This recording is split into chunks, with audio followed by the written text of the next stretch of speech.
Firman Tuhan hari ke-212 2024, Injil Matius pasal 6 ayat 24. Perikop, Allah dan harta benda dahulukan yang prioritas utama, dekat dengan Tuhan Allah. Firman Tuhan pada hari ini, pada hari yang ke-212, tanggal 30 Juli 2024, diambil dari Injil Matius pasal 6 ayat 24. Allah dan harta benda. Sebagai nats ayat hari ini adalah sebagai berikut. Tak seorang pun dapat mengabdi kepada dua tuan, karena jika demikian ia akan membenci yang seorang dan mengasihi yang lain, atau ia akan setia kepada yang seorang dan tidak mengindahkan yang lain. Kamu tidak dapat mengabdi kepada Allah dan kepada Mammon. Itulah ayat hari ini. Sekarang kita melihat dalam bacaan pagi, diambil dari kitab Yeremia pasal yang pertama ayat 11 sampai 16. Ini adalah merupakan sambungan dari yang kemarin.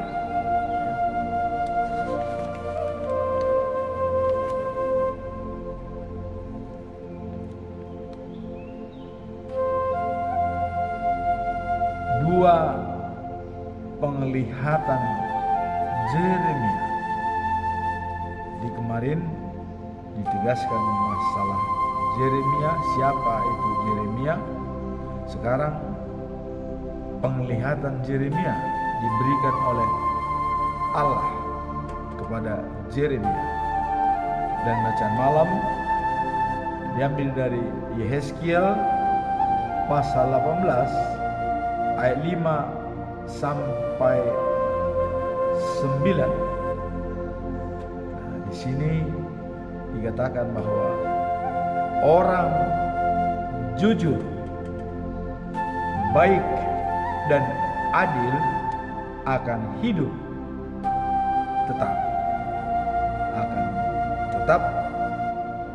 hidup. Itulah, ini juga merupakan lanjutan yang kemarin, di mana kesalahan orang tua di Israel ada peribahasa bahwa orang tua minum anggur yang asam, tapi anak yang merasakan ngilu. Nah, itu kata Allah tidak berlaku lagi. Patah itu tidak berlaku lagi, sebab Allah mempunyai perhitungan tersendiri, baik kepada orang tua, baik kepada anak. Nah, sekarang ada merupakan orang jujur, orang baik, adil akan tetap hidup.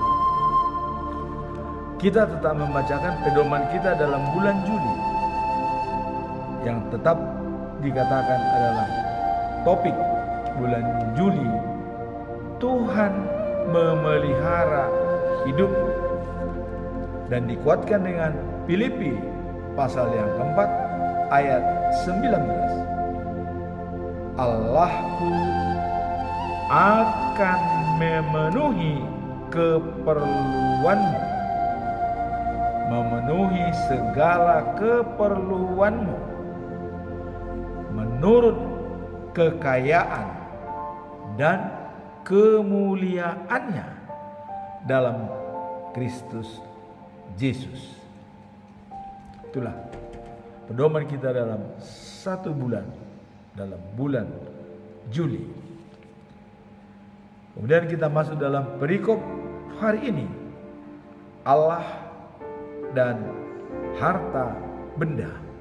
Ada dua sisi yang kita berhubungan setiap hari. Ini merupakan yang kita hadapi sehari-hari. Tuhan, harta benda. Allah mengatakan kita tidak dapat mengabdi pada dua tuan. Dalam manajemen, misalnya kita dua pimpinan, si A dan si B. Ini bisa terjadi perbedaan antara si A dan si B. Bisa ya mengasihi yang satu dan membenci yang satu. Bisa setia kepada yang satu dan tidak setia kepada yang lainnya. Itulah dikatakan tidak bisa kita mengikuti dua tuan. Nah, dalam falsafah ini digambarkan oleh Allah dan harta benda atau mammon, ya. Nah, dikatakan tadi bahwa kamu tidak dapat mengabdi kepada Allah dan kepada mammon. Tapi bagaimana caranya supaya mammon yang kita miliki itu menjadi baik terhadap Allah? Inilah fokus kita yang perlu kita lakukan. Pada perikop ini Allah dan harta benda atau mammon. Apa maksud Allah? Ya. Bahwa Allah dan harta benda dalam Matius 6, pemahaman tentang hubungan kedua-duanya dalam pengertian yang sebenarnya. Tidak seorang pun dapat mengabdi kepada dua tuan, karena akan terjadi diskriminasi, benci, ya, seorang dan kasih pada seorang, atau kesetiaan yang berbeda-beda. Ayat ini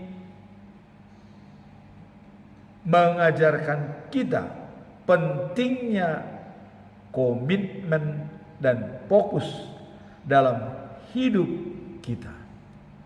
Nah, ini diminta kepada kita supaya fokus, komit dalam hidup kita, terutama dalam menentukan pilihan yang kita layani dan bagaimana kita mengatasinya dalam kehidupan sehari-hari.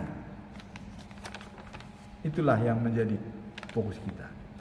Dan Injil Matius ini pasal 6 ayat 24 ini dikatakan dalam kehidupan sehari-hari bisa dilakukan dengan menentukan skala prioritas yang jelas dalam pekerjaan dan kehidupan pribadi Anda.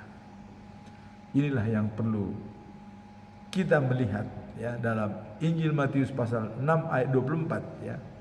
Dalam kehidupan sehari-hari bisa dilakukan dengan menentukan skala prioritas yang jelas, ya, dalam pekerjaan dan kehidupan pribadi Anda. Dalam menentukan skala prioritas, kita bisa mengambil contoh dari buku Dr. Stephen R. Covey dalam 7 kebiasaan manusia. Dan salah satu habit, yaitu habit yang ketiga, dikatakan dahulukan yang utama, atau put the first thing first. Dahulukan yang utama. Bagaimana kita mendahulukan yang utama dalam situasi perkembangan zaman yang sangat banyak dan kadang-kadang pikiran kacau? Hanya ada pemisahan dari dua hal yang mendesak kita, yang perlu kita lakukan dalam kehidupan sehari-hari. Pertama, hal-hal yang mendesak, yaitu dikatakan urgent atau genting. Nah, yang kedua, hal-hal yang dianggap penting atau important. Nah, kemudian kalau kita bagi di dalam kuadran, dalam manajemen, ada kuadran 1, ada kuadran 2, ada kuadran 3, ada kuadran 4. Kuadran 1 itulah yang dikatakan sangat krisis dan harus ditanggulangi dengan cepat. Apa itu? Urgent, genting, mendesak, dan juga penting, important. Wah, ini harus dilakukan. Misalnya, apa yang penting dalam hidup kita yang tidak bisa kita tinggalkan setiap hari? Bernapas. Tidak bisa kita tinggal. Kalau kita tidak bernapas, ya sudah selesai.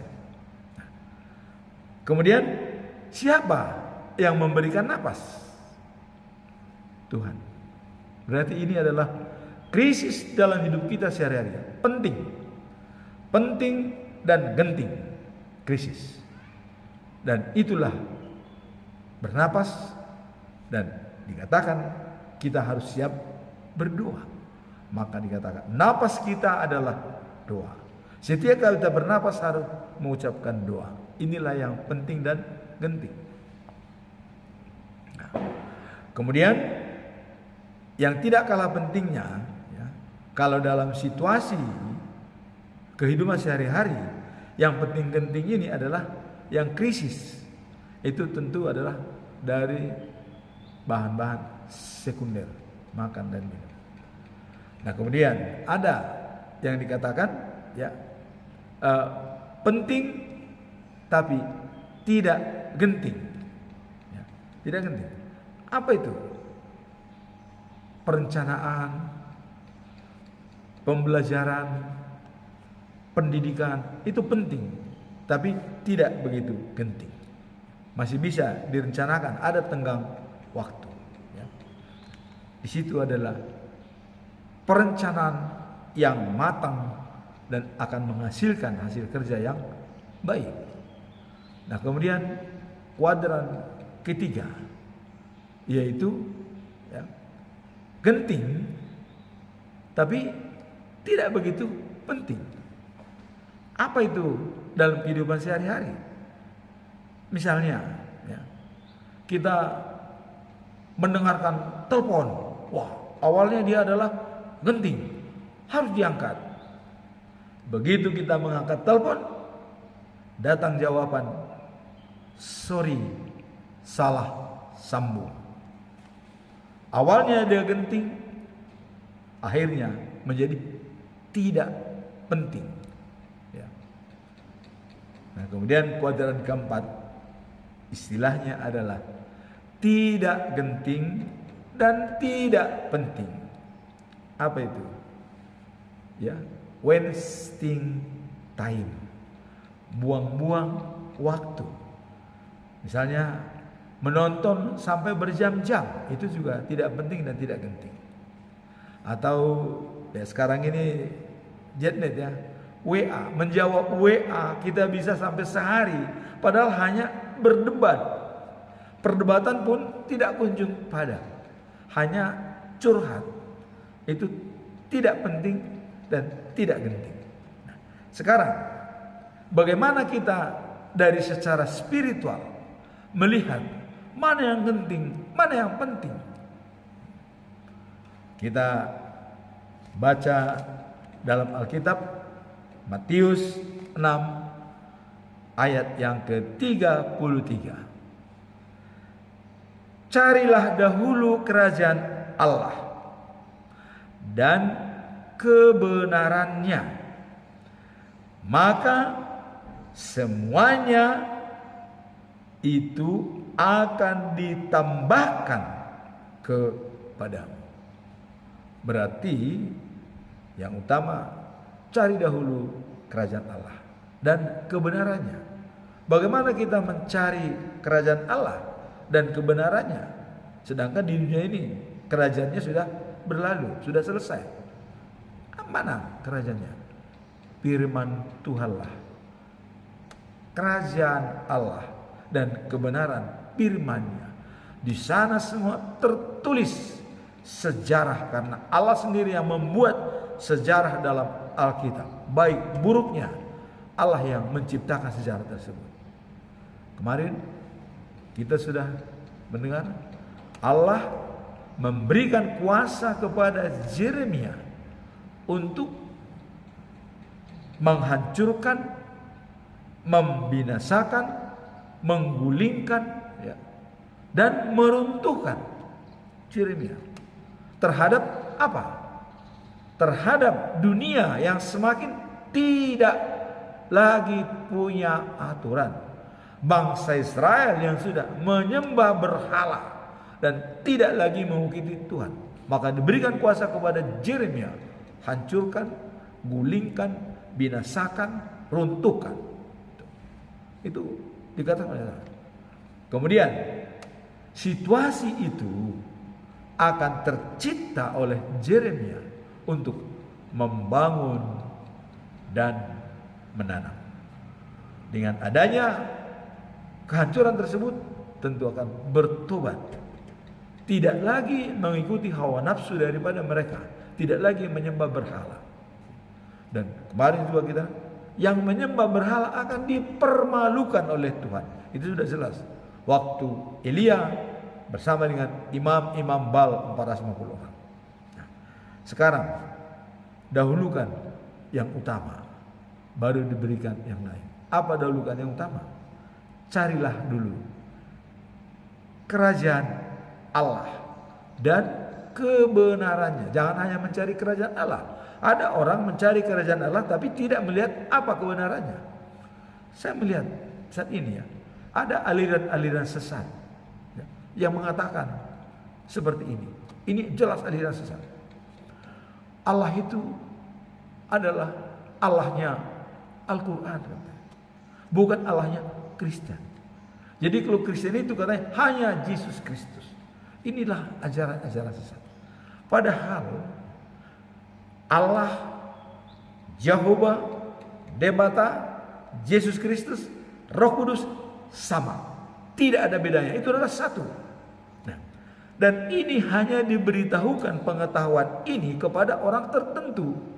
Kata Allah, kurahasiakan kebenaran firman Tuhan. Nah, sekarang bagaimana supaya Tuhan tidak merahasiakan lagi firman-Nya itu kepada kita? Mari kita belajar dari firman Tuhan, ya. Karena Martin Luther sudah mengatakan ada 3 pengajaran Alkitab. Pengajaran orang-orang Kristen ada 3. Pertama adalah sola gratia. Keselamatan itu anugerah. Kita diselamatkan hanya kasih sayang Tuhan, anugerah. Coba kalau kita tidak dikasihani oleh Tuhan, mungkin sudah hancur kita ini semua. Kalau hanya dengan hukum Tuhan, tidak bisa kita hidup. Terbukti Musa memakai hukum Tuhan yang 10, tapi kehancuran Israel kita lihat. Yerusalem, gereja atau bait suci yang sudah dibangun oleh Raja Salomo begitu megah dengan emas, tapi bisa luluh lantai, berantakan, hanya karena bangsa Israel tidak menurut kata-kata daripada Tuhan. Ini dibuktikan pesan daripada Yeremia kepada Zedekia. Harusnya dia selamat, tetapi dia mati karena tidak menuruti firman Tuhan. Nah, hari ini kita ditegaskan untuk fokus, ya, dan membuat pandangan tertuju sikap dan perilaku kita. Dalam Matius 6 ayat 33, ini merupakan kuadran pertama dalam hidup kita. Kemudian masuk dalam kuadran kedua, yaitu harta. Jadi hamba, Allah, dan harta benda ada 2. Allah adalah kuadran 1 menurut saya. Dan harta adalah kuadran kedua. Artinya tidak genting dan tidak penting harta. Tapi Allah penting dan genting. Kenapa? Karena setiap saat kita bisa diambil. Jadi setiap saat dia bisa mengambil kita. Berarti hal itu adalah bagi kita penting dan genting. Jadi harus menjadi krisis setiap hari untuk berhubungan dengan Tuhan. Kemudian sekunder tadi itu adalah merupakan kuadran kedua. Ya, kuadran kedua. Kita tidak bisa memfokuskan dua-duanya, harta dan Tuhan. Nggak bisa, harus dahulukan yang utama. Put the first thing first. Ya. Nah, jadi kuadran pertama adalah Allah, kuadran kedua baru harta benda. Nah, kemudian disimpulkan tadi adalah carilah dahulu kerajaan Allah dan kebenarannya, maka semuanya itu akan ditambahkan kepadamu. Jadi kalau ada ajaran sesat mengatakan debata adalah debatabalnya orang Batak katanya. Ada orang mengatakan itu, ya. Sehingga dia tidak lagi mau mengatakan ada debata. Padahal kita debata Jehovah, ya. Allah, Yesus Kristus, Roh Kudus itu sama. Satu kesatuan, tidak ada bedanya. Roh Kudus ya Allah. Ya Allah ya debata. Debata ya Jehovah. Jehovah ya Yesus Kristus. Jadi tolong sekarang ini yang punya aliran sesat yang mengatakan hanya Yesus. Allah itu adalah Allahnya teman-teman Muslim katanya. Itu adalah saudara. Mana lebih dulu Islam atau Allah? Sejak dunia diciptakan oleh siapa? Allah. Bukan Yesus. Tapi Allah itu sama dengan Yesus. Dunia diciptakan Allah. Siapa memperbaiki dunia? Ditunjuk Yesus Kristus. Allah sendiri yang menunjuk dia. Inilah anak kesayanganku, kepadanya aku berkenan. Langsung Yesus menjawab, apa yang diperintahkan Bapa itu yang kulakukan. Karena saya berada dalam Bapa, Bapa berada dalam saya. Jelas. Nah, kemudian kita lihat di sini bagaimana cara kita untuk membenarkan masalah kuadran satu tadi supaya tetap kita fokus kepada Allah. Nah, bila fokus pada harta, harta akan habis. Nah, solusinya adalah ya, kelola harta itu dengan baik sesuai dengan kehendak Allah. Siapa tokoh mengelola harta dengan sangat baik dan tetap disayang oleh Tuhan Allah? Ayub, ya. Ayub, ya, di tanah Uz tinggal seorang laki-laki bernama Ayub. Ia menyembah Allah dan setia kepadanya. Ia orang baik budi dan tidak berbuat kejahatan sedikit pun. Ia mempunyai anak laki-laki 7 orang dan ada perempuan 3 orang. Kemudian 7.000 ekor domba dan 3.000 ekor unta, 1.000 ekor sapi dan 500 ekor keledai. Dan kemudian ke-7 anaknya tersebut itu ada kebiasaan mereka selalu mengadakan pesta-pesta di rumah masing-masing. Mereka bergantian, ya, dan ikut adik-adiknya yang perempuan berpesta. Bagaimana Ayub untuk tetap menyucikan mereka walaupun anaknya berpesta? Ayub, ya. Jadi habis setiap pesta anaknya yang ketujuh ini, ya, Ayub selalu bangun pagi-pagi sekali, ya, dan mempersembahkan korban untuk tiap-tiap anaknya supaya mereka diampuni Tuhan. Walaupun tidak diminta, langsung dijalankan, karena siapa tahu mereka melakukan ada sesuatu yang bertentangan dengan Tuhan dengan tidak sengaja. Misalnya kalau sudah makan dan minum anggur yang banyak, itu pembicaraan bisa tidak terkontrol. Itulah yang dijaga oleh Ayub. Maka setiap bangun pagi dia disucikan semua anaknya itu. Dilakukan setiap hari. Ya karena dombanya banyak, ya, sapinya banyak. Nah, jadi selalu dilakukan itu.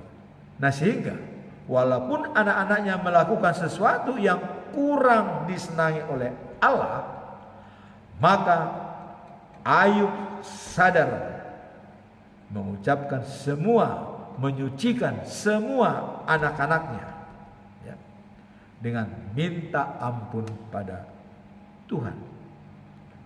Inilah yang selalu mendahulukan kerajaan Allah dan kebenarannya.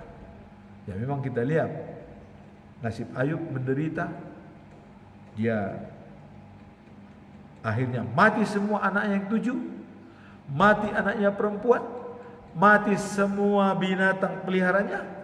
Dia sakit, tapi dia tetap tabah. Harta itu gak ada masalah bagi dia. Saya lahir katanya tidak pakai baju. Kalaupun saya pergi tidak pakai baju, ya senang. Tapi melihat penderitaan Ayub, Tuhan akan mengatakan, nanti kita lihat perikop bahwa orang jujur, orang baik hati, dan orang adil akan tetap hidup, kata Tuhan. Nah, Ayub, karena dia jujur, dia baik hati, dia adil, tetap hidup. Hasilnya apa? 2 kali lipat semua harta bendanya dan anak-anaknya. Dari 7 jadi 14 orang, dari 3 jadi 6 orang, kali 2 semua anaknya dan hartanya. Itulah yang dikatakan tadi. Nanti kita lihat perikop selanjutnya adalah jujur, adil, orang yang baik akan tetap hidup, kata Tuhan Allah. Nah, itulah yang terlihat dalam bacaan malam, ya, dalam Yeskiel pasal 18 ayat 5 sampai 9. Apa dikatakan? Orang jujur, baik dan adil akan tetap hidup. Ini sudah dibuktikan oleh Ayub sendiri. Dan hidup ini apakah dunia dan akhirat? Dunia pun sudah terbukti, apalagi akhirat. The news of Jerusalem, ya. Nah, itulah apabila kita tadi memang fokus kuadran 1, krisis, penting dan genting. Berdoa setiap hari adalah penting dan genting. Baca firman Tuhan setiap hari adalah penting dan genting. Disusul dengan yang lain adalah harta benda untuk melengkapi kita. Itu masuk dalam kuadran kedua. Artinya tidak begitu penting, ya, tidak important, tetapi dia urgent. Karena kita juga harus makan. Tapi apakah harus makan saat ini? Kan bisa puasa. Ya. Bisa diajarkan kita berpuasa untuk melatih diri. Jadi itu masuk dalam kuadran kedua. Jadi kuadran pertama adalah berdoa dan baca firman Tuhan. Itulah inti daripada ayat ini. Kita tidak bisa memilih dua Tuhan sekaligus, karena kita ini tidak fokus. Pasti ada diskriminasi, perbedaan. Maka disarankan kita supaya fokus dan selalu mendahulukan yang utama. Nah, kemudian masalah harta benda, filosofi daripada katanya menanam harta adalah tanamlah hartamu yang tidak bisa diserang oleh rayap dan digigit oleh binatang, yaitu persembahkan terbaik bagi Tuhan Allah sambil kita memuji dan memuliakannya. Sekarang kita masuk dalam bacaan pagi, yaitu Yeremia pasal 1 ayat 11 sampai 14. Ada dua penglihatan kepada Yeremia. Nah, kemarin kita telah menjelaskan tentang panggilan Allah kepada Yeremia. Apa panggilan Allah kemarin? Yeremia mengatakan, saya tidak pandai berbicara dan saya masih muda. Tapi Allah mengatakan, walaupun kau masih muda dan tidak pandai berbicara, Allah akan membimbingmu dan menjamah mulutmu. Ya, Allah menyodorkan tangannya, dijamah mulutnya Yeremia. Langsung. Spontan langsung dari Allah. Jadi kalau ada permintaan kita yang tidak bisa kita lakukan, minta tolonglah kepada Tuhan Allah. Itu jelas. Ya misalnya kita tidak bisa memperbaiki organ tubuh kita, ada satu, langsung kita minta, organ tubuh saya Tuhan, jantung saya kurang bagus Tuhan, tolong jamah. Peredaran darah saya kayaknya tidak jelas akhir-akhir ini, tolong jamah Tuhan. Tapi kita juga meminta, tentu ada manfaatnya. Untuk apa kita manfaatkan? Supaya diperbaiki peredaran darah. Ya. Nah tentu yang tadi, kuadran pertama tadi, jadi kita meminta bantuan Tuhan dalam memperbaiki yang lainnya ini dalam rangka untuk melaksanakan kuadran pertama. Nah, jadi itu jelasan. Nah, sekarang Yeremia melihat ada penglihatan.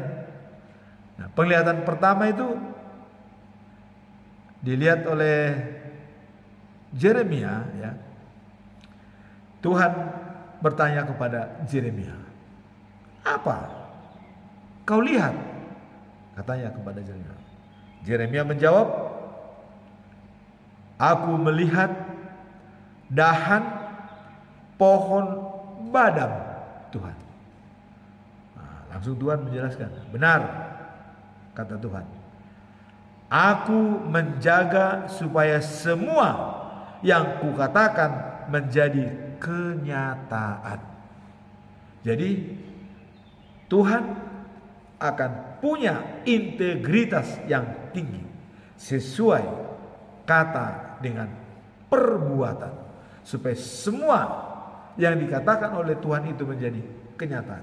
Tidak ada yang disembunyikan. Ya, ya misalnya dikatakan kepada Yesaya akan datang adalah Raja Penyelamat dunia, dan dikatakan kepada Daud, keturunanmu menjadi raja dari segala raja akan datang. Ratusan tahun sebelum Yesus datang, pada kenyataannya Yesus datang ke dunia. Jadi di sini dikatakan tadi, aku melihat dahan pohon badam. Dahan pohon badam itu menandakan benar kata Tuhan, aku menjaga supaya semua yang kukatakan menjadi kenyataan. Jadi semua apa yang sudah dinubuatkan oleh Tuhan itu pasti terjadi. Nanti datang kedua kalinya itu sudah pasti.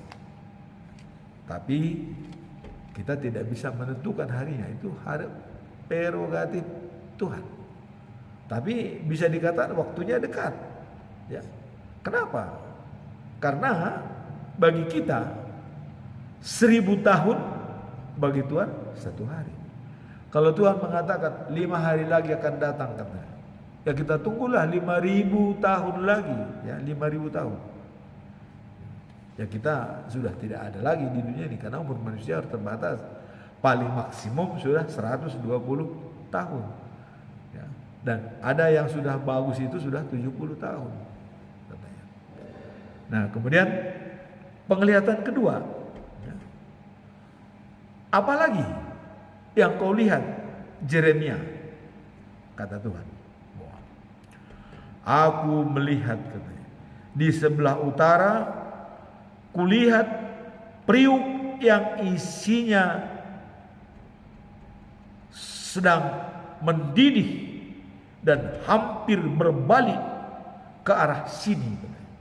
Dari utara ada lihat periuk mendidih, ya, hampir berbalik ke sini, katanya, hampir berbalik. Tuhan mengatakan itu dari utara malapetaka akan meluap dan menimpa semua penduduk negeri ini. Aku akan menyuruh semua bangsa di sebelah utara, ya, dalam untuk menguasai Yerusalem. Jadi sebelum Babel menghancurkan Yerusalem, Nebukadnezar belum menghancurkan Yerusalem, sudah dikatakan kepada Yeremia, penglihatanmu itu dari utara ada periuk yang sedang mendidih dan mau datang ke sini, katanya. Itu benar. Jadi benar, bangsa-bangsa menjajah bangsa Yahudi. Ya coba kita lihat, kerajaan Persia itu 127 provinsi. Pada saat Ahasweros sebagai pimpinan di sana, sebagai rajanya, ya, Raja Ahasweros, itu ada 127 provinsi, mulai dari India sampai Sudan.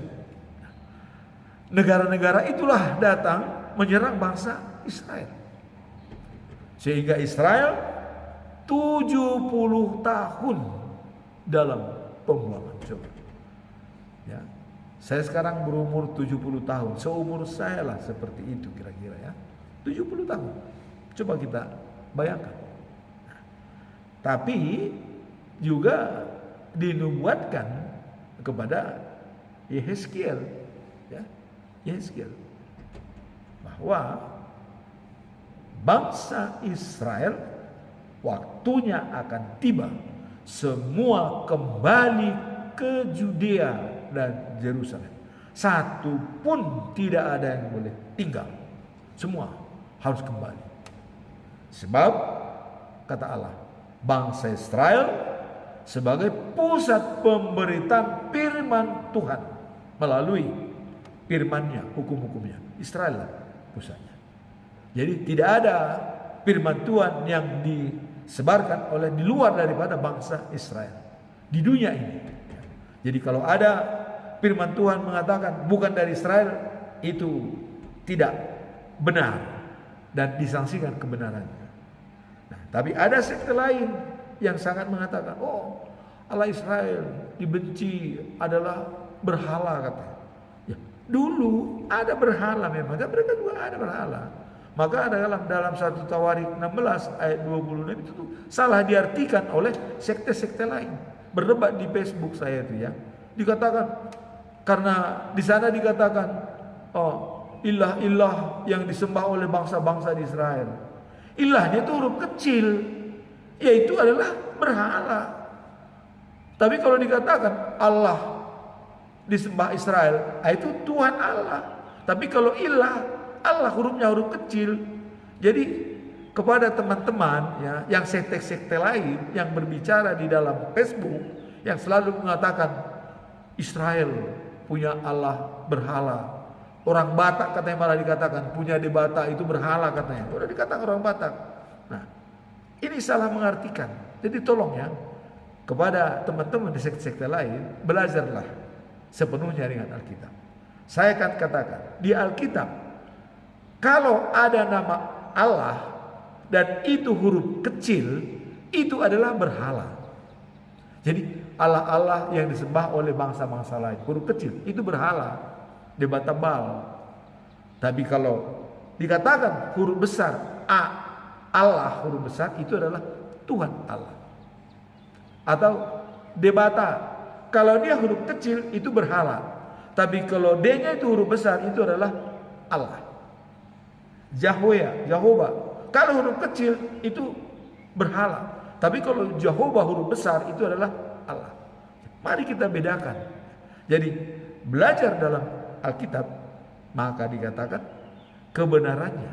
Maka tadi dikatakan adalah carilah dahulu kerajaan Allah dan kebenarannya. Jadi kalau kita mau pelajari kerajaan Allah, harus tahu kebenarannya bagaimana. Jadi firman Allah ini selalu diperdebatkan dalam Facebook itu oleh teman-teman ya. Itu 1 Tawarik pasal 16 itu ya, ayat 26 kalau salah. Dikatakan, karena itu disebutkan ilah Allah disembah oleh bangsa-bangsa lain yang ada di dunia ini katanya. Itu disebutkan Israel menyembah berhala, salah besar. Israel jelas menyembah Allah huruf besar. Tapi kalau Israel menyembah Allah huruf kecil, itu benar dewa.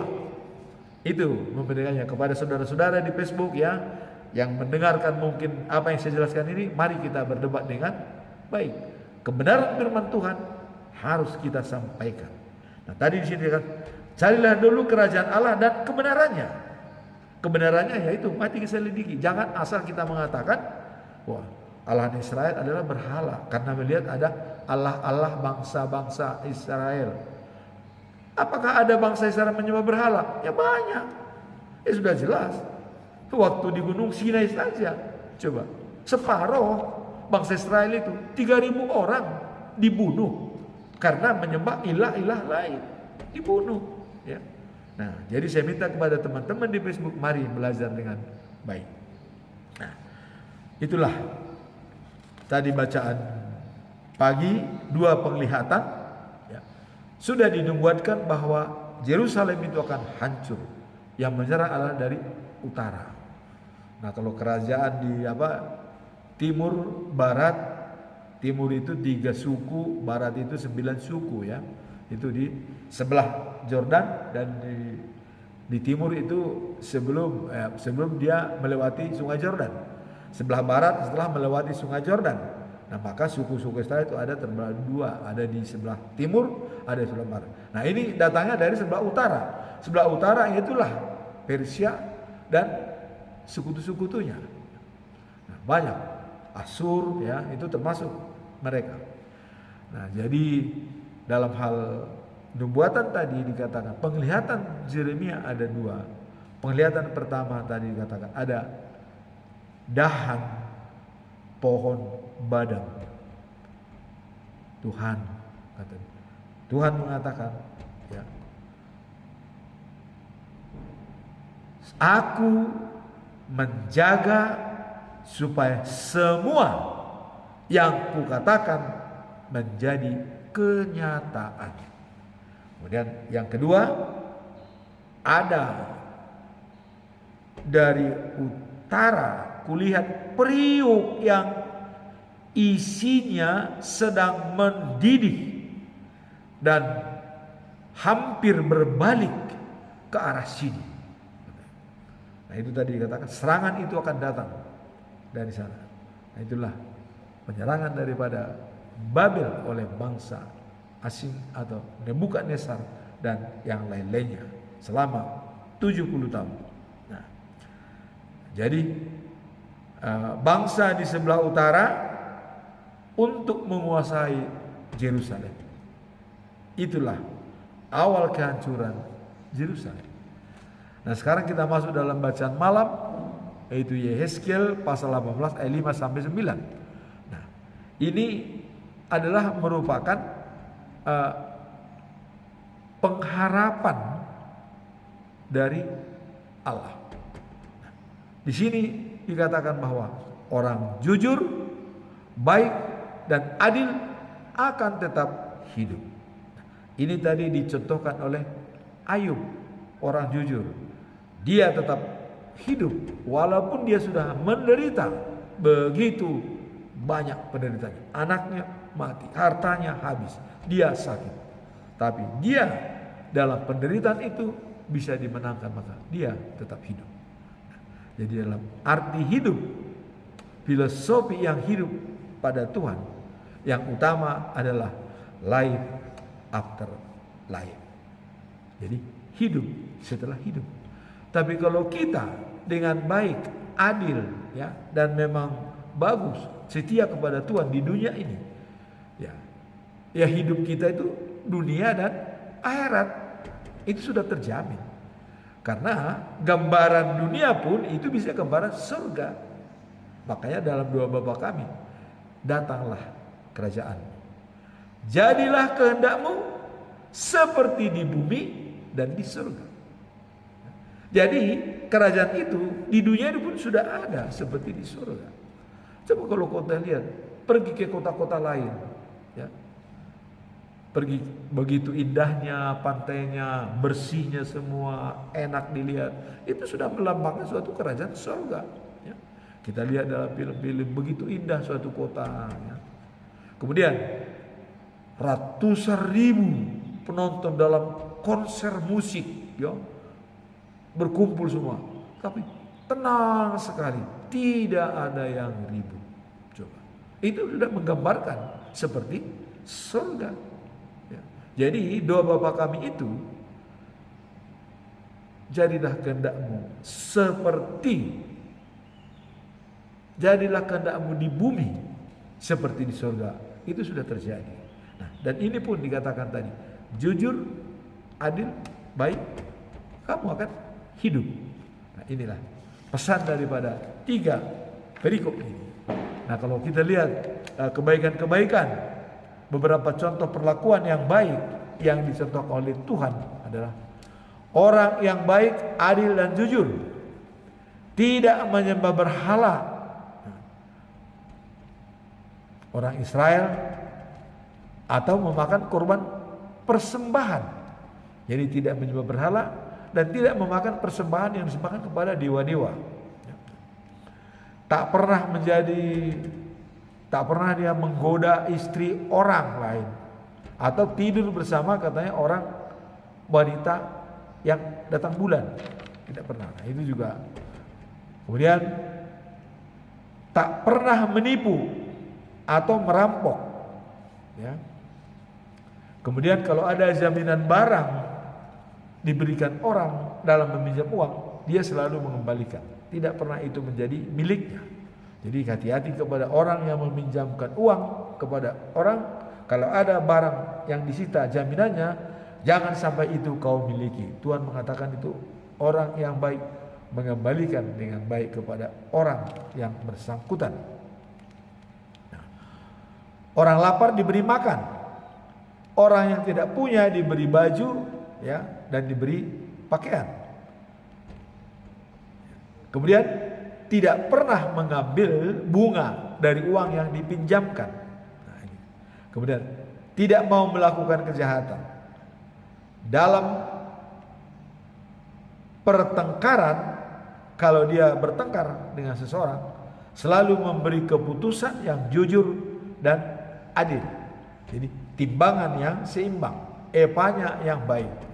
Maka syarat daripada panjang umur ada 3. Pertama, hormat kepada orang tua. Kedua, tidak berbohong. Ketiga, epa yang baik, timbangan yang benar, tidak berat sebelah, tapi jujur. Ya. Kemudian dalam pertengkaran tadi memberi keputusan yang adil. Nah, kemudian melalui perintahku, kata Tuhan, dan hukumku, orang demikianlah yang jujur dan akan tetap hidup. Jadi orang-orang itu sudah ada jaminan garansi dari Tuhan akan tetap hidup, ya. Jadi hidup itu di dunia dan akhirat itu sudah merupakan garansi dari Tuhan. Nah, demikianlah firman Tuhan pada hari ini.